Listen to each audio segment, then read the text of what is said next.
Rajkot municipal corporation દ્વારા કેન્દ્ર સરકારની એક યોજના હતી।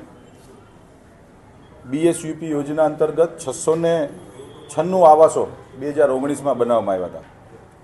બીએસયુપીની યોજના અંતર્ગત જે નીચાણવાળા વિભાગમાં રહેતા લોકો હોય, જે રોડ ફૂટપાથ ઉપર રહેતા હોય, નદી કાંઠે રહેતા હોય, એવા લોકો માટેની એક આ સ્કીમ હતી, પરંતુ કોઈ આવ્યું નહીં।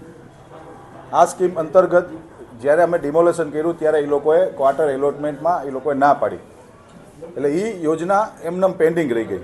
પછી રાજકોટ મ્યુનિસિપલ કોર્પોરેશને એવું નક્કી કર્યું કે એફોર્ડેબલ રેન્ટલ હાઉસિંગ માટે પ્રયત્ન કરવા જોઈએ, જેથી કરીને આને આપણે ભાડે આપી શકીએ।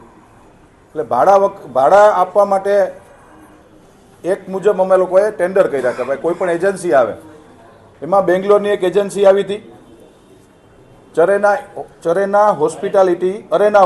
Hospitality private limited.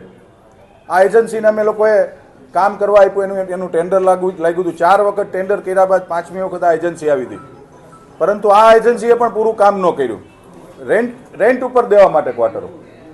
પછી ગઈકાલે એક બેઠક થઈ હતી આવાસ યોજનાના સિટી એન્જિનિયરો અને ડીએમસીની, કે હવે આ જે ક્વાર્ટરો પડ્યા, પહેલાં તો આને ક્લીન કરવા જોઈએ, અને ક્લીન કર્યા બાદ આને સેલિંગ ઉપર મૂકવા જોઈએ, જેથી કરીને જે ગરીબ લોકો છે એ સરકારના ધારાધોરણ મુજબ 1 BHKના ફ્લેટને આવનારા દિવસોમાં આ 696 ક્વાર્ટર સૌથી પહેલાં તો રિનોવેશન કરવામાં આવશે।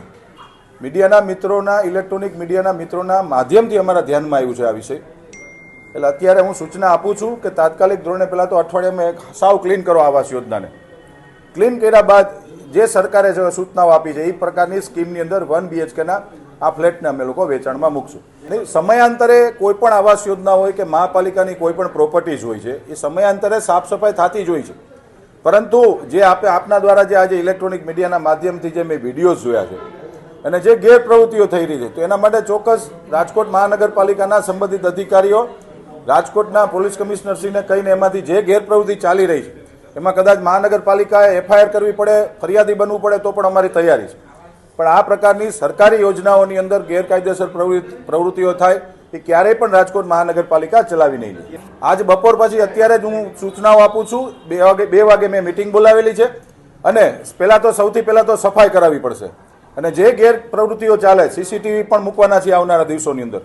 CCTV મૂકીને જે ગેરકાયદેસર પ્રવૃત્તિઓ ચાલી રહી છે આના માટે RMC ફરિયાદી બનીને માન્ય પોલીસ કમિશનરશ્રીને અમે લોકો જાણ કરવામાં આવશે, અને ત્યારબાદ આ 1 BHKના ફ્લેટની અમે લોકો જાહેરાત પાડીને વેચશું। સમયાંતરે ક્વાર્ટરનો જ્યારે રીટેન્ડર ફરી વખત અમે ડ્રો કરતા હોઈએ છીએ, પ્રથમ વખતમાં કોઈ બાકી રહી ગયું હોય, કોઈ ટેકનિકલ સ્થિતિના કારણે કોઈ લાભાર્થીને લાભ ન મળ્યો હોય, ડોક્યુમેન્ટ ન હોય, નાણાં ન ભરી શકતા હોય, આવી બધી યોજનાઓના કારણે સમયાંતરે અમે ડ્રો પણ કરીએ છીએ। 13મી તારીખે રાજ્યના માન્ય મુખ્યમંત્રીશ્રી પણ રાજકોટ આવી રહ્યા છે, એ આવાસ યોજનાનો પણ ડ્રો છે।